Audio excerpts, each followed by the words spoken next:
എൻ്റെ എത്രയും സ്നേഹം നിറഞ്ഞ ശ്രീധരിയം ചാനൽ സുഹൃത്തുക്കളെ, എല്ലാവർക്കും സ്വാഗതം. സുഹൃത്തുക്കളെ, ഇന്ന് നമുക്ക് വൃശ്ചികം രാശിയുടെ പൊതു സ്വഭാവവും 2025 ശനിമാറ്റം കൊണ്ട് വൃശ്ചിക രാശിക്കുണ്ടാകുന്ന ഗുണങ്ങളും ദോഷങ്ങളും അതിനുള്ള പൊതു പരിഹാരങ്ങളും നമുക്കൊന്ന് ശ്രദ്ധിക്കാം. അതിനു മുമ്പായി എൻ്റെ ഈ വീഡിയോ ദയവ് ചെയ്ത് മുഴുവൻ കാണാനും അത് സബ്സ്ക്രൈബ് ചെയ്യാനും ഷെയർ ചെയ്യാനും ലൈക്ക് ചെയ്യാനും മറക്കരുത്.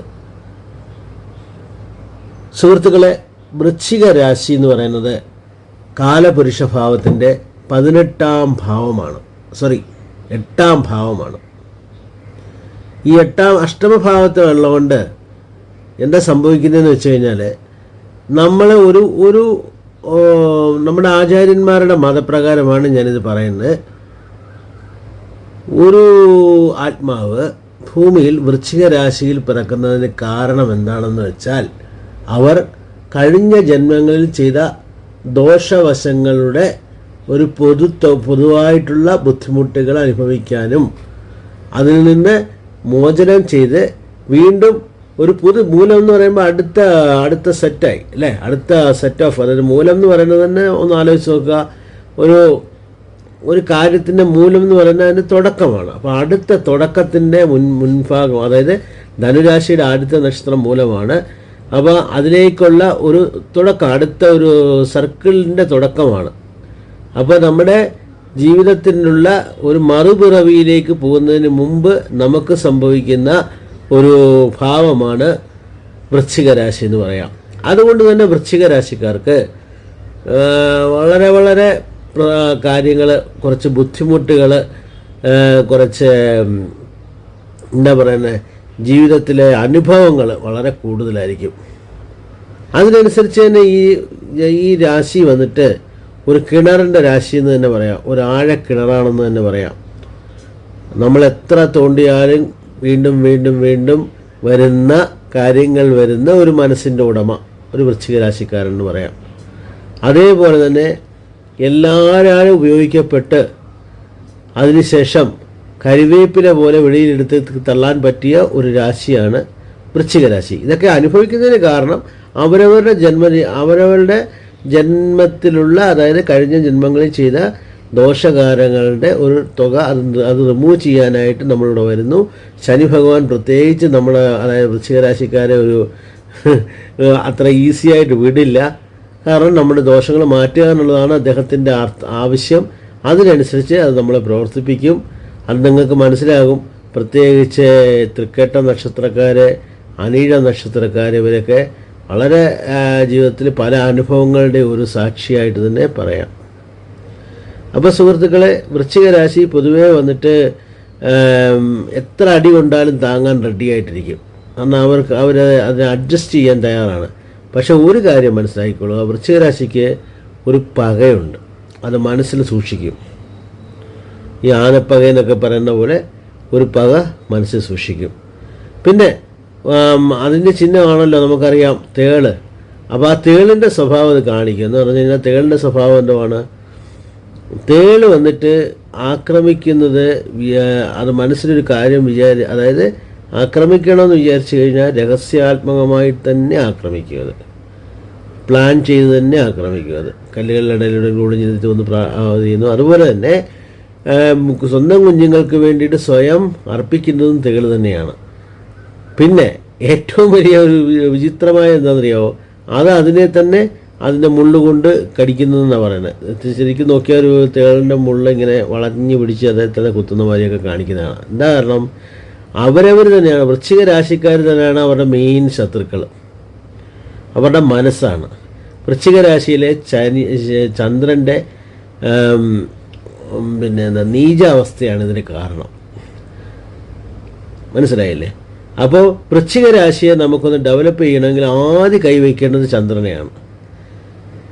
ഈ ചന്ദ്രൻ്റെ ദേവത ആരാണെന്നറിയാവോ? നീചചന്ദ്രൻ്റെ, ഞാൻ പറയുന്നത് ശക്തിയുള്ള ചന്ദ്രൻ്റെ അല്ല, നീചചന്ദ്രൻ്റെ ദേവത കാളിയമ്മയാണ്. സോ വൃശ്ചിക രാശിക്കാർ എന്ത് കാരണവശാലും വിടാതെ പിടിക്കേണ്ട ആൾ കാളിയമ്മ തന്നെയാണ്. കാളിയമ്മയെ പിടിച്ചു കഴിഞ്ഞാൽ അവർക്ക് മനോബലം ഉണ്ടാകും. മനോബലം ഉണ്ടായിക്കഴിഞ്ഞാൽ അവരെ തോൽപ്പിക്കാൻ ആരെ കൊണ്ടും പറ്റില്ല. അവർ വിചാരിക്കുന്നിടത്ത് കാര്യം സാധിക്കും. അവർ വിട്ടുകളയുന്നതൊക്കെ അത് അവർ വിട്ടുകളയുന്നതാണ്. ഓക്കെ പോട്ടെ എന്ന് പറയുന്നത്. പക്ഷേ അവരൊരു കാര്യത്തിൽ തീരുമാനമായി കഴിഞ്ഞാൽ, മനസ്സുകൊണ്ട് തീരുമാനിച്ചു കഴിഞ്ഞാൽ അത്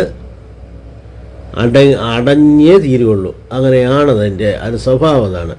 ഓക്കെ സുഹൃത്തുക്കളെ, വൃശ്ചിക രാശിയിലുള്ള വിശാഖം നാലാം പാദം, അതുപോലെ കേട്ട, അതുപോലെ അനിഴം, ഇങ്ങനെ 3 നക്ഷത്രമാണ് അല്ലേ. അതായത് വിശാഖത്തിൻ്റെ പിന്നെ ലാസ്റ്റ് 15 നാഴികയും അനിഴം നക്ഷത്രവും അനിഴത്തിൻ്റെയും കേട്ടതിൻ്റെയും ഫുൾ നക്ഷത്രങ്ങളുമാണ്. വിശാഖം എന്ന് പറയുമ്പോൾ അതിൻ്റെ അധിപൻ ഗുരുവാണ്. അനിഴം എന്ന് പറയുമ്പോൾ ശനിയാണ്. കേട്ട എന്ന് പറയുമ്പോൾ ബുധനാണ്. വൃശ്ചിക രാശിയുടെ അധിപൻ ആരാണെന്ന് ചോദിച്ചു കഴിഞ്ഞാൽ ചൊവ്വയാണ്. വൃശ്ചിക രാശി എന്ന് പറയുന്നത് ഒരു ജലരാശിയാണ്.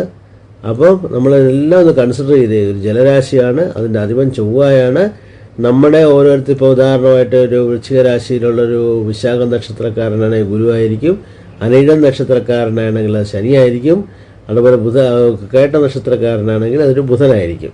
അപ്പോൾ നമ്മൾ കൺസിഡർ ചെയ്യുമ്പോൾ നമ്മൾ അതിനുള്ള പരിഹാരങ്ങളോ നമ്മുടെ ഏത് കാര്യങ്ങളും നമ്മൾ ചിന്തിക്കുമ്പോഴും നമ്മുടെ സ്റ്റാർ ലോഡെന്ന് പറയും. അതായത് നക്ഷത്രാധിപനെ ആദ്യം കണ്ടുപിടിക്കുക. ഇപ്പോൾ നമ്മൾ പറഞ്ഞ പോലെ തന്നെ ഈ പറഞ്ഞ നക്ഷത്രാധിപന്മാരെല്ലാം എടുത്തിട്ട് അത് നമ്മുടെ രാശ്യാധിപനാണെന്ന് കണ്ടുപിടിക്കുക. ഇപ്പോൾ ചൊവ്വയാണ്, വൃശ്ചിക രാശിയാണ്, ചൊവ്വയാണ്. ഇപ്പോൾ ഉദാഹരണമായിട്ട് കേട്ട നക്ഷത്രം എടുക്കുകയാണെങ്കിൽ കേട്ട നക്ഷത്രത്തിൻ്റെ അധിപൻ വന്നിട്ട് ബുധനാണ്, ചൊവ്വയാണ് അതിൻ്റെ രാശ്യാധിപൻ. ഇത് രണ്ടും കൺസിഡർ ചെയ്തിട്ട് നമുക്കിപ്പോൾ ശനിയിലേക്ക് വരാം. കാരണം ശനി ഭഗവാന്റെ കാര്യമാണ് നമ്മളിപ്പോൾ തനിയെ നോക്കുകയാണ് അല്ലേ. ശനി ഭഗവാൻ 2025 5ാമത്തെ ഭാവത്തിലേക്കാണ്, വൃശ്ചികത്തിൻ്റെ 5ാം ഭാവത്തിലേക്ക് മാറുകയാണ്. എന്ന് പറഞ്ഞാൽ മീനം രാശിയിൽ പൂരിട്ടാതി നക്ഷത്രത്തിൽ തന്നെ തുടരുകയാണ്. മീനം രാശിയിലേക്ക് മാറുകയാണ്, അതായത് 5ാം ഭാവത്തിലേക്ക് മാറുകയാണ്. 5ാം ഭാവത്തിലേക്കുള്ള മാറ്റം പൊതുവേ വൃശ്ചിക രാശിക്ക് ദോഷകാരിയല്ല, ഗുണമേ ചെയ്യുള്ളൂ.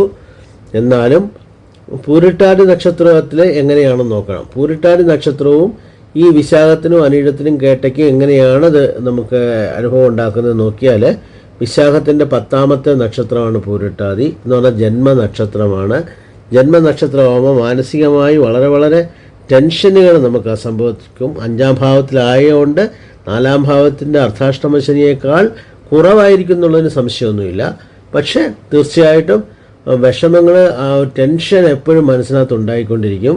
അനിഴം നക്ഷത്രത്തിനെ സംബന്ധിച്ചോളം 9ാം ഭാവമാണ്, പരമമൈത്രധാരയാണ്. അതുകൊണ്ട് ശനി ഭഗവാൻ അത്ര ഉപദ്രവിക്കത്തൊന്നുമില്ല. ചെറുതായിട്ട് വിട്ടുപിടിക്കുന്നുണ്ടെന്നില്ല, അവരിപ്പോൾ അധികം കൂടുതൽ ഉപദ്രവിക്കാതെ വിടും. അതുപോലെ കേട്ടയ്ക്കും വന്നിട്ട് 8ാം ഭാവമാണ്, മൈത്രധാരയാണ്. അതും അതിൽ തന്നെ പോകും. പിന്നെ നമ്മളെ അടുത്ത ഭാഗം എന്താ നമുക്ക് നോക്കേണ്ടതെന്ന് വെച്ച് കഴിഞ്ഞാൽ, ഈ ശനി ഭഗവാന് നമുക്ക് എന്ത് തരത്തിലുള്ള ദോഷപരിഹാരങ്ങളാണ് നമുക്ക് ചെയ്യുന്നത്. ഇത് ഞാൻ ശനിയുടെ മാത്രം ആസ്പെക്റ്റാണ് സുഹൃത്തുക്കളെ എടുക്കുന്നത്. ടോട്ടലായിട്ടുള്ളതിൻ്റെ 30% ഗോചരത്തിൽ പകുതിയായ 15% വരുന്ന ശനിയുടെ ദോഷവശങ്ങൾ മാത്രമാണ് നമ്മൾ എടുക്കുന്നത്.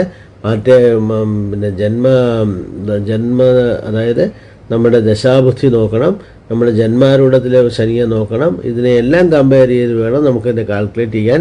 പക്ഷേ നമ്മുടെ ഇപ്പോഴത്തെ ജനറലായിട്ട് സംസാരിക്കുന്നത് കൊണ്ട് ഞാൻ ഈ ഇത് മാത്രമാണ് എടുത്തിരിക്കുന്നത്.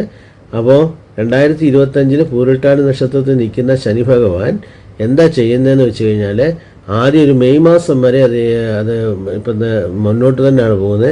മെയ് മാസത്തിൽ അതൊന്ന് പുറകോട്ട് പോകും, ഒരു 4 മാസം. വീണ്ടും അത് മുന്നോട്ട് വരും. ഇതാണ് അതിൻ്റെ ഇപ്പോൾ 2025 ശനി ഭഗവാന്റെ അവസ്ഥ. റിട്രോഗ്രേറ്റഡ് എന്ന് പറയും, അല്ലെങ്കിൽ വക്രം എന്ന് പറയും.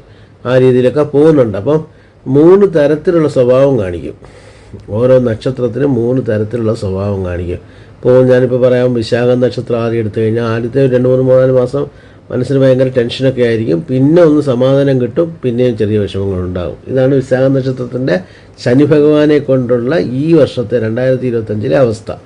അപ്പോൾ നമുക്ക് എന്താ പരിഹാരം ചെയ്യുന്നത്? ശരി, ഏതായാലും വിഷമങ്ങൾ ഉണ്ടാക്കുമെന്ന് പറയുന്നു. വിഷമങ്ങളെ കുറയ്ക്കണം എന്നുള്ളത് നമ്മുടെ ആവശ്യമാണ്. അതിനെന്താ നമ്മൾ ചെയ്യേണ്ടതെന്ന് വെച്ച് കഴിഞ്ഞാൽ അറിയാം, ഞാൻ എപ്പോഴും പറയാറുണ്ട്, പൂരിട്ടാതി എന്ന് പറയുന്നത് ഗുരുവിൻ്റെ നക്ഷത്രമാണ്.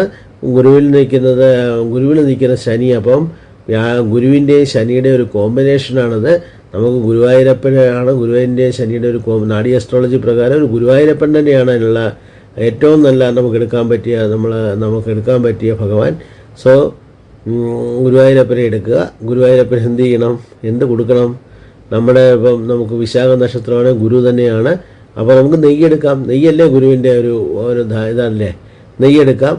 ആ നെയ്യെടുത്ത് എന്ത് ചെയ്യണമെന്ന് പറയുന്നത്, പിന്നെ ഇത് നീർരാശിയാണല്ലേ.